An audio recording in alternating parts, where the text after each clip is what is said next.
एक बार प्रेम से बोले शेरा वाली मैया की जय। जगत जननी जगदम्बा की जय।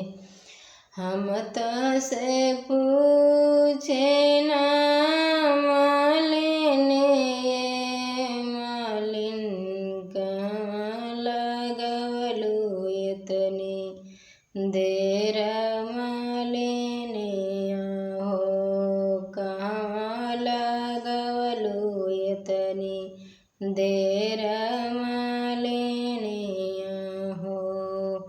हम तो से पूछे ना मालिन मालिन कहाँ लगवलू इतनी देर मालिन हो कहाँ लगवलू इतनी देर मालिन हो।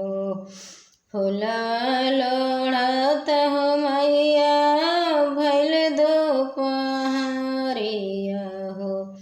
गजर गुथत भैली देरी मोरी माइया हो।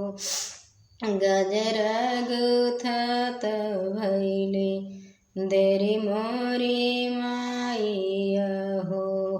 हम तो से कहेला सचिन ये मैया गजर गुथत भैली देरी मोरी माइया हो। गजर गुथत भैली देरी मोरी माइया हो। मांग हुए मलिन मांगन का मांग हो जौन कछु हृदय सा माए मालिनिया हो।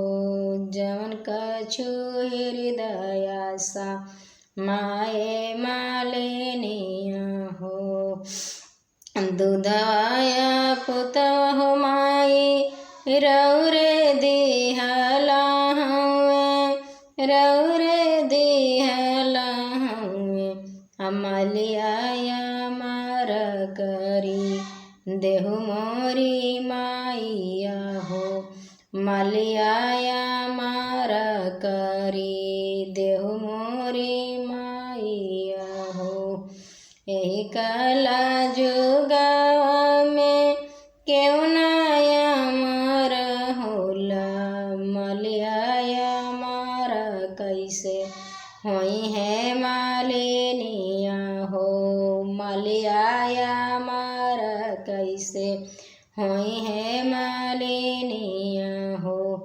अमलिया के संगे संगे तू अमर होइबू जैसे कि चाँदवा सूरजवा मालिनिया हो।